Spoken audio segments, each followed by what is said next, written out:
Vous savez que quand on regarde un animé ou tout simplement un film, il y arrive que des références à d'autres œuvres ou marques sont montrées à l'écran pour rendre hommage à cette dernière ou juste pour faire réagir celles et ceux qui comprennent la référence. Et des références on en trouve partout, dans la musique, les films, les livres, les mangas et aussi les animés évidemment. Et justement aujourd'hui j'ai envie de vous partager des œuvres qui ont fait des références à One Piece dans leur histoire, mais parmi celles-ci il y en a une qui est fausse et c'est à vous de la trouver parce que moi je le sais déjà. Mettez le numéro de la référence en commentaire et dans la prochaine vidéo référence et bah je vous dirai qui était la fausse et ainsi de suite. C'est Shiro, j'espère que vous allez bien parce qu'aujourd'hui je vais vous montrer cette référence à One Piece.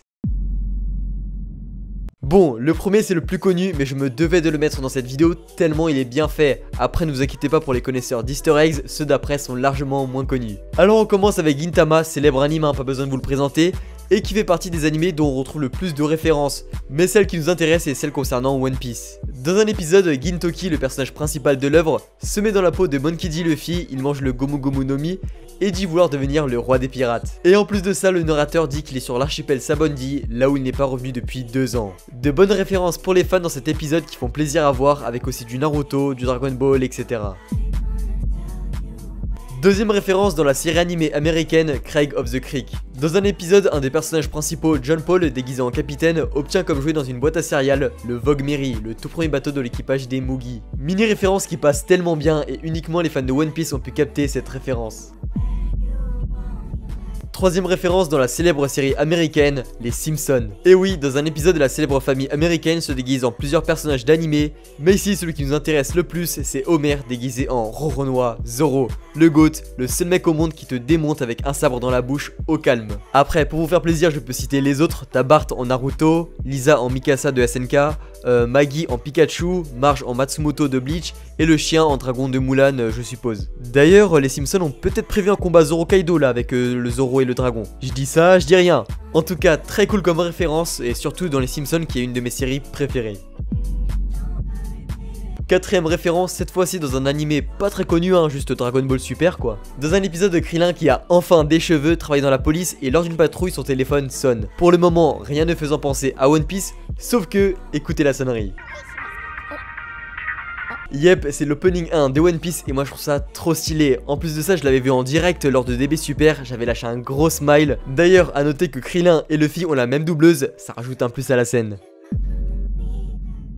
Cinquième référence, cette fois-ci dans la série animée américano-britannique Amazing World of Gumball. Cependant, pour que tout le monde comprenne cette référence, je dois vous expliquer un running gag de One Piece. En fait, l'auteur Eiichiro Oda aime bien faire des visages choqués sur des personnages. Et parmi ces différents types de visages, il a créé un type de visage choqué exactement pareil entre plusieurs personnages, comme Ener, Sugar ou encore Jinbei que vous voyez à l'écran. Et justement, ce type de visage a servi de référence dans la série animée. Les deux enfants Gumball et Darwin regardent la télé, et choqués par ce qu'il se passe devant leurs yeux, ils font la même tête choquée que les personnages de One Piece que je vous ai cité juste avant, et ça rend juste trop bien MDR, il en faut des plus comme ça. Sixième référence dans l'une des séries américaines les plus populaires, Bob l'éponge. Vous connaissez tous le combat Ace contre Barbe Noire. Eh bien figurez-vous que dans un épisode de Bob l'éponge, la scène est reproduite à l'identique lors d'un film. Patrick l'étoile de mer remplace Ace et Bob l'éponge remplace Stitch. On retrouve aussi Carlos, Monsieur Krabs, Sheldon ou encore Gary dans l'équipage de Bob. Et c'est juste trop bien fait, c'est mon préféré de la liste. Dites-vous que tout est reproduit à la lettre, même les répliques, c'est abusé, ils ont dû payer une blinde pour avoir les droits d'auteur et tout, mais ça passe tellement bien que ça valait le coup. Insane. Et pour finir, septième et dernière référence dans l'animé Binbugami Ga. Avant je ne connaissais pas du tout cet animé, mais j'ai pu voir que c'est bourré de références, mais c'est vraiment bourré de références sur plein d'autres animés. Allez jeter un oeil, c'est vraiment sympa.